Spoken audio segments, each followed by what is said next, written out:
और चलिए सीधी तस्वीरें आपको दिखाएंगे सागर की, जहां कांग्रेस के राष्ट्रीय अध्यक्ष मल्लिकार्जुन खड़गे पहुंच चुके हैं, जनसभा को संबोधित कर रहे हैं। कमल को मैं छोड़ देता हूं, लेकिन नाथ को पकड़ता हूं। नाथ मीन संत। ये नाथ पंथ जितने भी हमारे धर्मों में हो गए, वो लोगों की सेवा करने के लिए हो गए। कमल नहीं, कमल सिर्फ वो बीजेपी में है। नाथ हमारे लिए है। तो ये नाथ को आप जिताना है और कांग्रेस पार्टी का नाम रोशन करना है। भाइयों, ये तो जमीन क्रांतिवीरों की है और दानवीरों की धरती है, पर इस विशाल जनसभा को देखकर मुझे बहुत खुशी हो गई है। इतना बड़ा जनसागर चुनाव के वक्त आना ये बहुत बड़ी बात है। इसलिए मैं यहाँ सागर के सभी नेताओं को और जनता को, मां बहनों को मैं बधाई देता हूं। बुंदेलखंड इलाका इसकी आन बान और शान के लिए बड़ी मशहूर है। बलिदान की भूमि है। आजादी के आंदोलन में शहादत देने वाले नायकों की श्रद्धांजलि हम सबको देना है। बुंदेलखंड केसरी महाराजा छत्रसाल, महारानी लक्ष्मीबाई, वीरांगना झलकारी बाई को भी मैं श्रद्धांजलि देता हूं। इसके साथ साथ 17 साल की उम्र में 1942 के आंदोलन में तिरंगा फहराते शहीद हुए साबूलाल जैन के योगदान को भी मैं नमन करता हूं, जिनके नेतृत्व में भारत का संविधान बना। वो मध्य प्रदेश में ही डॉक्टर बाबा साहब अंबेडकर महू में पैदा हो गए।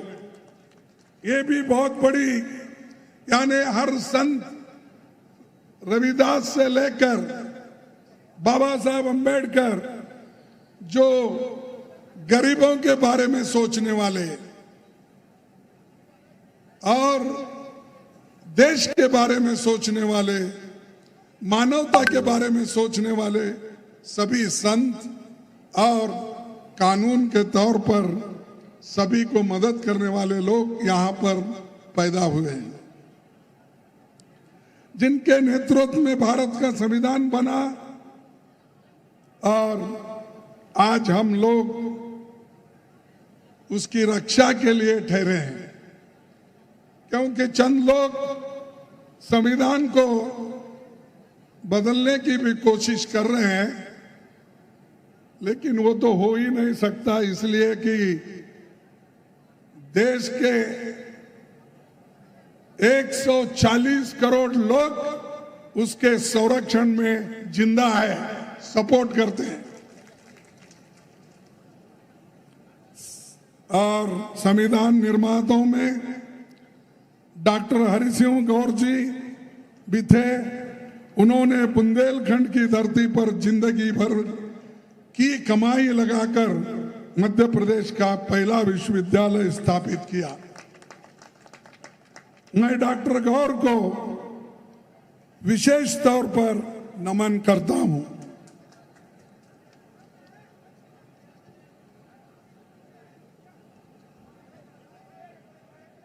मोदी जी, संत रविदास जी सिर्फ चुनाव में याद आए मोदी जी को।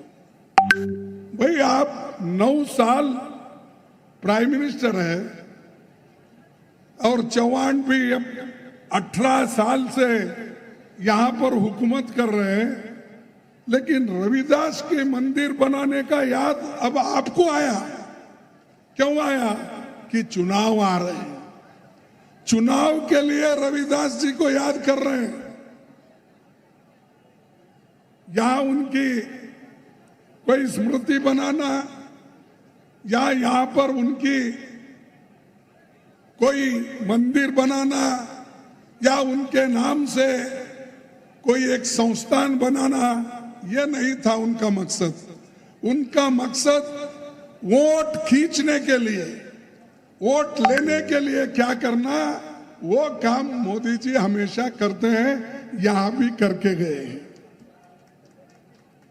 भाइयों, मैं ये वायदा करता हूं,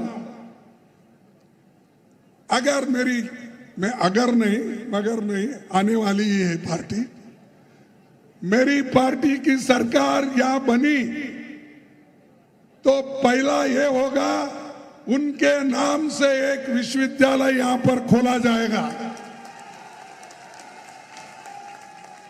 आपके परमिशन से बोल रहा हूं, नहीं तो कल बोलेंगे मेरे परमिशन के खिलाफ कैसा बोले। आपके परमिशन से बोल रहा हूं कि संत रविदास के नाम से यहां विश्वविद्यालय खोला जाएगा। और जो भी अच्छे विचार वालों के स्मरण में, मेमोरी में हम हमेशा कुछ करते आए हैं, चाहे विहार हो, चाहे मंदिर हो, ये सब कर रहे हैं और यहां पर भी हम करके दिखाएंगे। ये वोटों के लिए नहीं, हम जो करते हैं दिल से करते हैं, हम जो करते हैं लोगों के हित के लिए करते हैं। इसीलिए आप ये मत सोचिए कि चौहान ने गेहूं दिया, राशन दिया, वो फलाना दिया, ये कुछ नहीं। अरे सबसे ज्यादा आपको जो फायदेमंद है वो इस देश का संविधान है, वो हमने दिया है।